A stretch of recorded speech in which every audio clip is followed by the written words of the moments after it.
विकास भाई, आज के समय में फेम और वायरलिटी बहुत जल्दी मिल जाती है, आपको पता है। लेकिन कला को मेंटेन नहीं रख पाता आर्टिस्ट। तो आपका लॉन्ग टर्म विजन अभी क्या है? क्वांटिटी ना सोच के क्वालिटी पे फोकस करनी चाहिए। Favourite singer? Sonu Nigam. Morning riyaz time? आप 5 to 8 क्लासिकल या बॉलीवुड? क्लासिकल। आप ऐसे कौन से आर्टिस्ट से इंस्पायर होते हैं जो आपको लाइफ में आगे बढ़ने के लिए हमेशा सपोर्ट कर रहे हैं? सलीम सुलेमान के गाने हैं, एल्बम्स हैं, वो सब सुनता हूँ मैं। माइक पे या अनप्लग्ड? माइक पे। Favourite skill? ईशा। बहुत सारे टीवी शोज़ पे गए हैं और आप आर्टिस्ट सेलेक्ट भी हुए हैं या सिंगर वहाँ पर। तो आपको क्या लगता है, मतलब हम लोग जानना चाहते हैं, मैं भी जानना चाहता हूँ, हमारी ऑडियंस भी जानना चाहती है, टैलेंट काम आता है या फिर कनेक्शंस? देखिए 80% टैलेंट, 20% कनेक्शन, क्योंकि कनेक्शन के बिना कुछ नहीं हो सकता। Dream stage? Dream stage Coke Studio. Favourite song to sing? Currently Sukoon by Arijit Singh. आप सच बताइएगा कि ऑटो ट्यून के बिना कितने सिंगर बचेंगे? बॉलीवुड में, बॉलीवुड, हॉलीवुड, जहाँ भी आप देखें। बॉलीवुड में 70% 70% बचेंगे, खत्म हो जाएंगे। 70% खत्म हो जाएंगे। हाँ। One word for hard work? Riyaz. Favourite music director? A R Rahman. Chhattisgarhi भाषा एक बहुत अच्छी भाषा है, प्यारी भाषा है। बहुत अच्छे आर्टिस्ट हमारे छत्तीसगढ़ में भी हैं। तो क्या फ्यूचर में आप कभी छत्तीसगढ़ी गानों पे काम करना चाहिए? क्यों नहीं? अभी तक क्यों नहीं किया? अभी तक ऐसे मेरे को आए हैं कुछ, लेकिन उस क्वालिटी के नहीं थे जो मैं सोच रहा था। कंपटीशन या creation? Competition. Best motivation? Little bit downfall. क्या आपको कभी ऐसा लगा कि आपको कभी अंडर वैल्यू समझा गया हो? हाँ, एज के बेसिस पे बहुत किया जाता है और यूज भी बहुत करते हैं लोग। इस सब समय के दौरान आप गाना कब गाते हैं? दिन भर गाना गाते हैं? सुबह, जैसे कि आपको मैंने बताया कि सुबह। हाँ।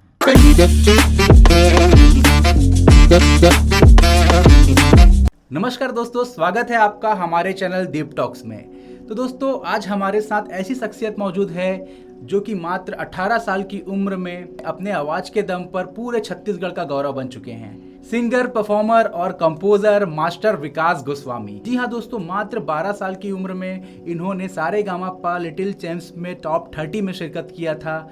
इसके अलावा इन्होंने rising stars, voice of Bilaspur और वॉइस ऑफ छत्तीसगढ़ में भी अपनी कला का जादू दिखा चुके हैं। इसके अलावा दोस्तों बहुत सारे अचीवमेंट है विकास भाई के, आप पॉज करके जरूर देखिएगा। तो विकास भाई, आपका तहे दिल से स्वागत करता हूँ हमारे पॉडकास्ट चैनल पर। थैंक यू सो मच भैया, आपको भी कॉन्ग्रेचुलेशंस नए चैनल के लिए। तो विकास भाई, सबसे पहले मैं आपसे जानना चाहता हूँ कि आप महज 12 साल की उम्र में नेशनल टीवी शोज़ पे, बहुत सारे टीवी शोज़ पे आप गए, तो कैसा फील किया जब आप स्टेज पर खड़े थे? तब कैसा फील कर रहे थे आप? अब उस समय मैं बहुत छोटा था भैया, 11 साल, जैसा कि आपने बोला। हाँ। बस ये माता रानी, बड़ों का और मेरे गुरुओं का आशीर्वाद था। मेरी भी मेहनत थी थोड़ी सी। हाँ, ऑब्वियसली आपकी मेहनत तो होगी। कैसा फील किया आपने जब स्टेज पे खड़े थे आप? बहुत प्राउड मोमेंट था मेरे लिए, खुद के लिए। जैसा कि मैं बहुत छोटा था, आपने बोला 11 साल का था मैं। हाँ जी, हाँ जी। नर्वस बहुत ज़्यादा था और पापा ने बोला था कि बस डरना नहीं है तेरे को। अच्छा। मैं बस बिना डरे परफॉर्मेंस दे के आया था। चलिए, बहुत बहुत बधाई आपको। आपने इतने सारे अचीवमेंट्स के साथ आज छत्तीसगढ़ का नाम रोशन कर रहे हैं। तो विकास भाई, हर आर्टिस्ट के जीवन में हमेशा एक ऐसा पल आता है जब वो फाइनली डिसाइड करता है कि मुझे म्यूजिक ही करना है। तो आपके जीवन में वो टर्निंग पॉइंट कब और कैसे आया? मेरी लाइफ में ऐसा कुछ टर्निंग पॉइंट था नहीं भैया, क्योंकि आई गेस 6th जनरेशन हूँ जो म्यूज़िक कर रहे हैं फैमिली। अरे वाह, बहुत बढ़िया। तो बचपन से ऐसा ही था कि म्यूज़िक ही करना है आगे। तुम्हारे लिए सिंगिंग सिर्फ एक पैशन है या जिम्मेदारी भी? क्योंकि सिंगिंग एक जज्बात है, जो जज्बात हर लोगों के रूह तक पहुंचाना बहुत ज़रूरी होता है। तो वो एक जिम्मेदारी है या फिर आपके लिए सिर्फ पैशन है? मेरे लिए ये पहले पैशन था भैया, और जैसे जैसे मैं आगे बढ़ते जा रहा हूँ तो ये जिम्मेदारी बनते जा रही है। आप ऐसे कौन से आर्टिस्ट से इंस्पायर होते हैं जो आपको लाइफ में आगे बढ़ने के लिए हमेशा सपोर्ट कर रहे हैं? मैं गज़लें ज़्यादा सुनता हूँ। गज़ल के अलावा मैं सलीम सुलेमान के गाने हैं, हाँ, एल्बम्स हैं जी, वो सब सुनता हूँ मैं। ऐसा है कि उनका जो टेस्ट रहता है, हाँ, वो डिफरेंट रहता है। हाँ। क्यों अच्छे लगते हैं, बता दें। हाँ, ये बताया कि कॉम्पोजिशन और टेक्सचर उनका अच्छा है। कौन सा गाना अच्छा लगता है? अभी एक रिसेंटली गाना आया है सुकून, आपको ज़रूर सुनना चाहिए। हाँ हाँ, अच्छा। One of my favourite, Arijit Singh ने गाया है और उसका जो कंपोजिशन है बहुत प्यारा है, इसलिए वो मेरे इंस्पिरेशन और सुनने में अच्छा लगता है। वो इंस्पिरेशन मेरे शुरू से रहे हैं। अब का समय ऐसा है आपके लिए कि अब लोग आपको मास्टर विकास के नाम से जानने लगे हैं, तो अब क्या ऐसा कुछ प्रेशर फील होता है आपको कि हर एक परफॉर्मेंस आपका परफेक्ट होना चाहिए? ये नाम मेरे को पापा ने दिया है, ऐसा कुछ प्रेशर फील नहीं होता। लेकिन मैं नहीं चाहता पर्सनली कि मुझे कोई मास्टर कह के बुलाए। अच्छा। फिर बचपन से मतलब यही सुनते आया हूँ। तो विकास भाई, अभी म्यूजिक में करेंटली क्या चल रहा है? अभी फ़िलहाल भैया मैं BPA कर रहा हूँ जी एक म्यूज़िक में, ये कोर्स होता है जी। और मेरा विशारद कंप्लीट हो चुका है जी। गीतांजलि डिप्लोमा भी हो चुका है। बहुत बढ़िया। उसके अलावा मैं वेरियस म्यूज़िक प्रोजेक्ट्स में काम कर रहा हूँ, म्यूज़िक प्रोडक्शन में काम कर रहा हूँ। फ़िलहाल मैं कुछ नए फ्यूज़न बैंड्स में मैं काम कर रहा हूँ, तो कुछ नया लाना है छत्तीसगढ़ में। बहुत बढ़िया, अच्छी सोच है। विकास भाई, आज के समय में फेम और वायरलिटी बहुत जल्दी मिल जाती है, आपको पता है, लेकिन कला को मेंटेन नहीं रख पाता आर्टिस्ट। तो आपका लॉन्ग टर्म विजन अभी क्या है? मैं जैसा सोचता हूँ कि एक आर्टिस्ट को क्वांटिटी ना सोच के क्वालिटी पे फोकस करनी चाहिए, जो कि आजकल के मेजर इन्फ्लुएंसर्स और आर्टिस्ट ज़्यादा उतना फोकस नहीं कर रहे हैं। वो कुछ समय के लिए पॉपुलर हो जाते हैं, लेकिन आपने देखा होगा वो गायब भी हो जाते हैं। हाँ। मेरा फोकस है क्वालिटी पे। मैं कुछ ऐसा प्रोड्यूस करने का सोचता हूँ जो कि ना कि नॉर्मल लोग, म्यूजिशियंस भी सुने उसको। विकास भाई, जब हमारे पास आर्टिस्ट आते हैं और जब गाने रिकॉर्ड करते हैं तो उनको बहुत सारी समस्या का सामना करना पड़ता है। आप भी एज अ डायरेक्टर आप बैठे होते हैं, तो आपको भी बहुत सारी चीज़ें पता चलती है कि क्या क्या प्रॉब्लम है और उन्हें किस तरीके से सही करना है। तो हमारे पॉडकास्ट को देखने वाले जो आर्टिस्ट हैं उनके लिए आप बताइए कि सिंगिंग जब वो करे तो पहले क्या करना चाहिए और सिंगिंग के दौरान क्या करना चाहिए, मतलब फाइनल रिकॉर्डिंग के पहले क्या करना चाहिए और रिकॉर्डिंग के दौरान क्या करना चाहिए? सबसे मेजर पॉइंट है कि आपका सीखा होना चाहिए। ये तो स्वाभाविक सी बात है। और अब जितना उसको प्रैक्टिस करेंगे वो उतना खिलेगा।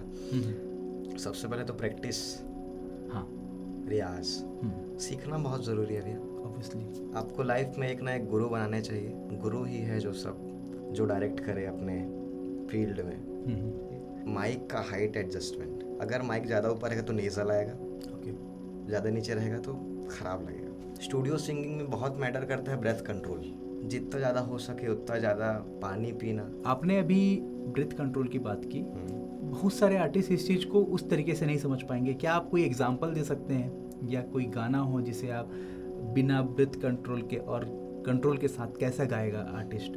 एक गाने का एग्जांपल लेते हैं, आयत, अरिजीत सिंह का गाना है। मेरे दिल की राहतों का तू ज़रिया बन गई है, तेरे इश्क की मेरे दिल में कैद बन गई है।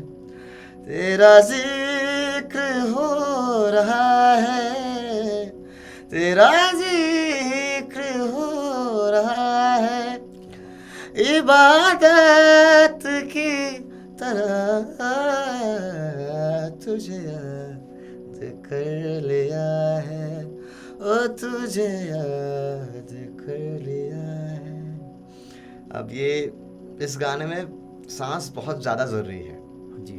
अगर आप रियाज नहीं कर रहे हैं हाँ। तो ये गाना आप उठा ही नहीं पाएंगे। इस गाने के लिए ब्रेथ कंट्रोल जो है, हाँ, वो मतलब कोई भी आर्टिस्ट जब आ रहा है तो उसे इस बात को समझना जरूरी है, वो बेसिक चीज़ तो सीख ही रहा है, सुर ताल पे होना तो जरूरी है ही, इसके अलावा ब्रेथ कंट्रोल भी उसे होना बहुत ज़रूरी है। बहुत सारे टीवी शोज़ पे गए हैं और आप एज आर्टिस्ट सेलेक्ट भी हुए एज अ सिंगर वहाँ पर। आपको क्या लगता है, मतलब हम लोग जानना चाहते हैं, मैं भी जानना चाहता हूँ, हमारी ऑडियंस भी जानना चाहती है, टैलेंट काम आता है या फिर कनेक्शंस? देखिए 80% टैलेंट, 20% कनेक्शन, क्योंकि कनेक्शन के बिना कुछ नहीं हो सकता। और बहुत सारे ऐसे टैलेंटेड आर्टिस्ट हैं, कुछ तो मेरे ही सीनियर्स हैं, अच्छा, जाके आ चुके, लेकिन टैलेंट बहुत ज़्यादा है लेकिन कुछ नहीं हुआ। तो कनेक्शन बहुत मैटर करता है। मतलब आर्टिस्ट की लाइफ में हर चीज़ मैटर करता है। इंडस्ट्री में काम करने के लिए टैलेंट का पलड़ा तो अभी भी भारी है, मतलब टैलेंट वो कोई हमेशा रहेगा। बिना सीखे बिना टैलेंटेड हाँ। आदमी जा ही नहीं सकता वहाँ। वो तो हमेशा रहेगा। आप सच बताइएगा कि ऑटो ट्यून के बिना कितने सिंगर बचेंगे? बॉलीवुड में बॉलीवुड हॉलीवुड जहाँ भी आप देख लो, बिकॉज हम तो छत्तीसगढ़ में हैं तो मैं हॉलीवुड की बात करूंगा फिलहाल। बॉलीवुड में 70% 70% बचेंगे, खत्म हो जाएंगे। 70% खत्म हो जाएंगे। हाँ। अरे बाप रे। जहाँ तक मैंने सुना है। विकास भाई, बहुत सारे ऐसे लोग होते हैं, हम कितना भी मेहनत कर ले, हम कितने भी आगे बढ़ जाएं अपने कला के बदौलत, अपने टैलेंट के बदौलत, लेकिन लोग हमेशा लक बोलते हैं। यदि आपके जो भी टैलेंट है, आप लोग बोले कि आपने सुना भी होगा कभी, अरे लक है इसका, तो मेरे साथ भी हुआ है ऐसा। तो क्या बोलना चाहेंगे आप उसके लिए?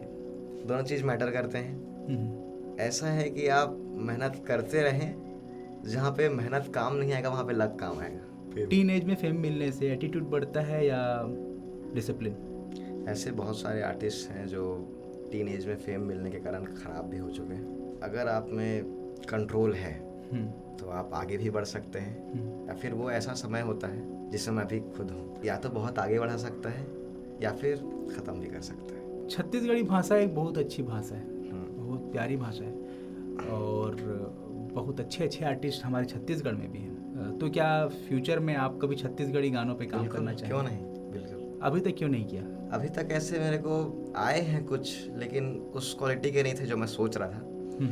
तो आगे जब भी आएगा। क्वालिटी मतलब आप किस चीज़ को बोलते हैं क्वालिटी? आप खुद सुन रहे हैं कि आजकल के छत्तीसगढ़ी गाने कैसे रहते हैं। जी, छत्तीसगढ़ी में बहुत सारे ऐसे ऐसे आर्टिस्ट हैं, जो नाम नहीं लूँगा, स्टूडियो भी बहुत सारे ऐसे हैं जो बिना किसी जानकारी के, बिना किसी अनुभव के, या फिर बोले बिना किसी टैलेंट के वो लोग काम कर रहे हैं आज भी, और मार्केट में भी बहुत मार्केट को तोड़ के काम कर रहे हैं। इस विषय पे आप क्या बोलना चाहेंगे? इसमें आर्टिस्ट को जागरूक होना चाहिए, क्योंकि ऐसे स्टूडियोज ये कभी नहीं सुधरने वाले।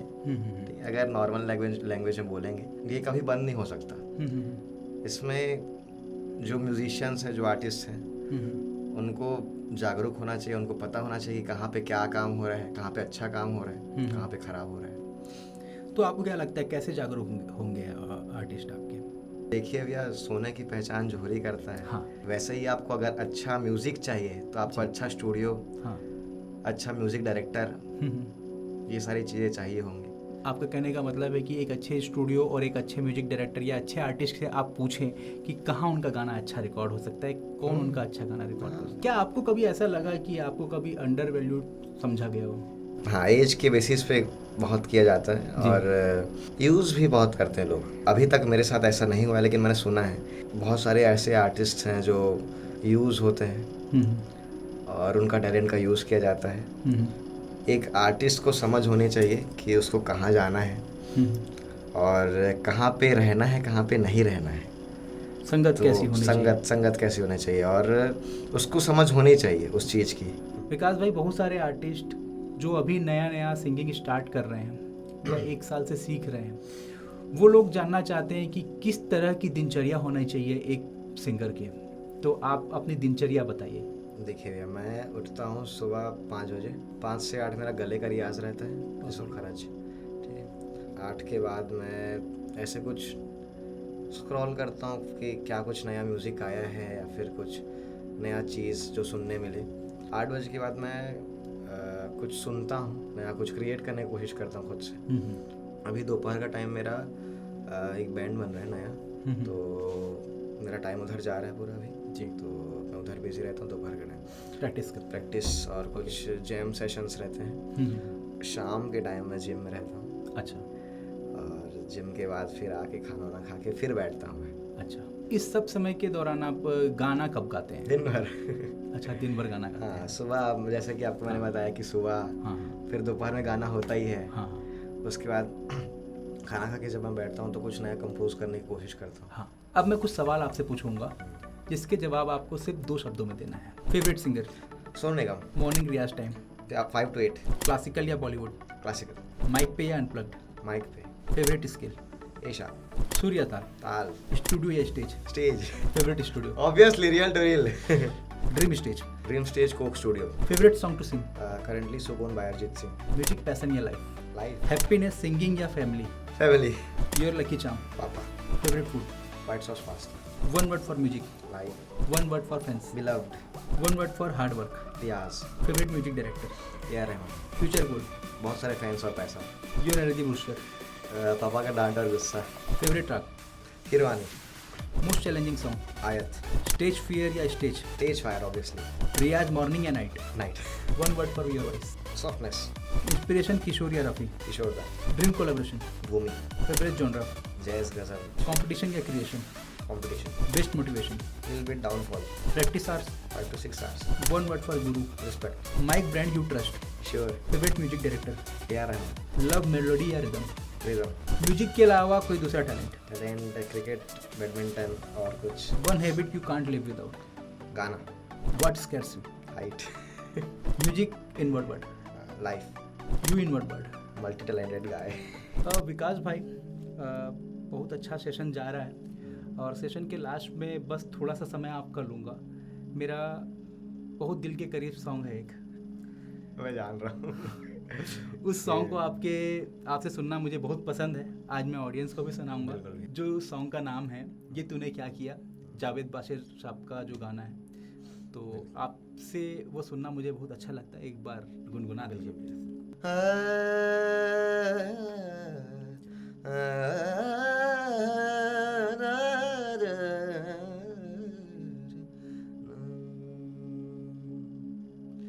ओ मेरी बाहों को तेरी सांसों की जो आदतें लगी है ऐसी, जी लेता हूँ अब मैं थोड़ा। मेरे दिल की रेत पे आँखों की जो पड़े परछाई तेरी, पी लेता हूँ अब मैं थोड़ा। जाने कौन तू है मेरी मैं ना जानू ये, मगर जहाँ जाऊँ मैं करूँ मैं वहाँ तेरा ही जिक्र। मुझे तू राजी लगती है, जीती हुई बाजी लगती है, तबीयत ताज़ी लगती है, ये तूने क्या किया।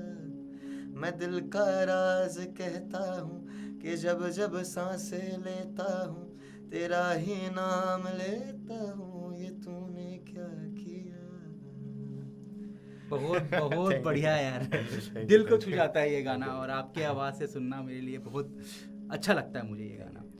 तो विकास भाई, बहुत अच्छा लगा आपके साथ के पॉडकास्ट में और बहुत सारी जानकारी मुझे भी समझने और सीखने को मिली और उम्मीद है कि हमारी जो ऑडियंस है वो भी समझेगी, सीखेगी। अपना कीमती समय निकालकर हमारे पॉडकास्ट में आने के लिए बहुत बहुत धन्यवाद। हमारी पूरी टीम की और मेरी हमेशा से आपके साथ शुभकामनाएं हैं कि आप और सक्सेस की ऊंचाइयों पर पहुंचे। Guys, follow real to real films. मेरे बारे में अगर और जानना है या फिर और मेरे सुनने हैं कुछ गाने, तो विकास वोकल्स इंस्टाग्राम पे। आर्टिस्ट अवेयरनेस के लिए बहुत बढ़िया चैनल है डीप टॉक्स, और आप जाके सब्सक्राइब करें और आपको ऐसे ही नए नए टैलेंट्स देखने मिलेंगे। तो दोस्तों, ये थे विकास भाई जो कि अपने टैलेंट से पूरे छत्तीसगढ़ के गौरव बन चुके हैं। और दोस्तों, यदि आपको लगता है कि हमारे चैनल पर जो भी वीडियो आ रहे हैं आपको अच्छे लग रहे हैं, तो आप इस चैनल को सब्सक्राइब जरूर कीजिएगा। इसके अलावा यदि आपको लगता है आपके समाज में, आपके आसपास में ऐसा कोई टैलेंटेड आर्टिस्ट हो जिसे आप इस पॉडकास्ट में देखना चाहते हैं, तो हमें कमेंट करके जरूर बताइएगा। मैं हूं दीपांशु कश्यप, नमस्कार। म्यूजिक प्रोड्यूसर अनिकेत जायसवाल के साथ पॉडकास्ट देखने के लिए लेफ्ट वाला वीडियो क्लिक कीजिए। सॉन्ग कैसा बनता है ये पूरी जानकारी जानने के लिए राइट वाला वीडियो क्लिक कीजिए। यदि चैनल को सब्सक्राइब नहीं किया है तो चैनल को जाकर सब्सक्राइब कर लीजिए और बेल आइकन को जरूर दबाइएगा, क्योंकि आपको अपडेट्स मिलते रहने चाहिए।